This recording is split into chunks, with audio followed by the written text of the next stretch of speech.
आज अंबरनाथमध्ये विविध जे वास्तू आहेत त्यांची पाहणी इथे करण्यात आली। सर्वप्रथम अंबरनाथचं शिव मंदिराचा परिसर चांगल्या प्रकारचं काम जे आहे ते तिकडे चालू आहे। घाटाचं काम मला वाटतं एक 80% पूर्ण झालेलं आहे। त्याचबरोबर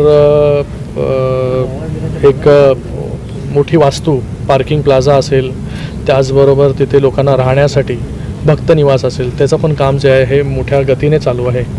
अंबरनाथला येत्या काही महिन्यांमध्ये एक मोठा अंबरनाथचा सुशोभित असा कॉम्प्लेक्स बघायला मिळेल। जसं बाकी मंदिरात गेल्यानंतर एक मोठं कॉम्प्लेक्स आपल्याला पाहायला मिळतं, तसं मोठा कॉम्प्लेक्स आपल्याला पाहायला मिळेल आणि मोठ्या प्रमाणामध्ये लोक जे आहेत ते अंबरनाथमध्ये शिवमंदिर बघण्यासाठी येतील। त्याचबरोबर अंबरनाथमधील हे नाट्यगृह ज्याची मागणी गेले अनेक वर्ष होत होती, आज हे नाट्यगृहाचं काम 95% जे आहे पूर्ण झालेलं आहे।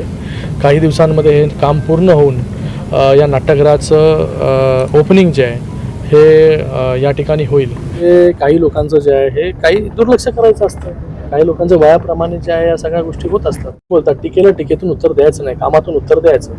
कामातून उत्तर दिल्यामुळे जे आहे हे लँडस्लाईड विक्ट्री माननीय मुख्यमंत्री एकनाथजी शिंदे साहेब जेव्हा होते त्यांच्या अध्यक्षतेखाली पूर्ण महाराष्ट्रामध्ये आपण पाहिली।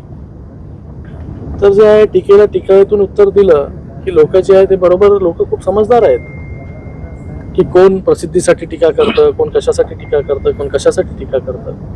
मला वाटतं कितीही टीका केलं, कितीही काहीही केलं, लोकांच्या मनात जे आहे हे लोकांनी जे आहे ते विधानसभेच्या इलेक्शनमध्ये दाखवून दिलेलं आहे। भविष्यामध्ये नवी मुंबई महानगरपालिकेच्या निवडणुकीमध्ये पण दाखवून देतील।